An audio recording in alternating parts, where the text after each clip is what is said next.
Peu de temps après l'enterrement d'Angélique, le père de la défunte nous demanda de l'aider pour la taverne. Angélique était sa seule employée et depuis sa mort, son père n'avait pas eu le cœur à la remplacer. Bien que compatissante, je n'étais guère emballée par l'idée. Mais Marie semblait vouloir apporter sa contribution pour soulager la perte de sa fille. J'accepta, décidé à ne pas laisser ma petite sœur seule.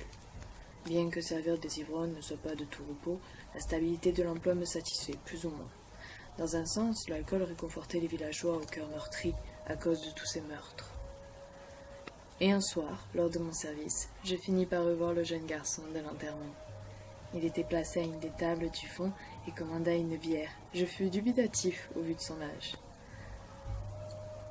Je lui en fis d'ailleurs la remarque en lui apportant sa boisson, mais il m'ignora d'un agréable sourire avant de me questionner sur les derniers meurtres. Je tentai de lui répondre, mais des plaintes résonnèrent derrière mon dos. Je finis par me retourner et constata surprise que ma sœur s'était fait attraper le bras. Un ivrogne voulait la faire asseoir sur ses genoux. Il n'était pas prêt à la laisser partir. Mais lâchez-moi, bon sang! J'ai du travail, monsieur! Allez, juste quelques minutes. Je te donnerai une petite pièce.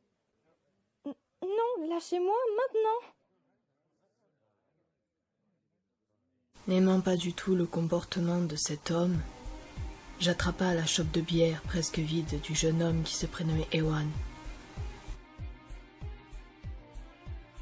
Sans même lui demander son avis, avant de me diriger d'un pas ferme au secours de ma petite sœur. Observant la scène, le jeune garçon regarda Valencia s'éloigner. Se tenant sa tête de sa main gauche, il lança dans un ton taquin. Je sens que cela va vite devenir amusant.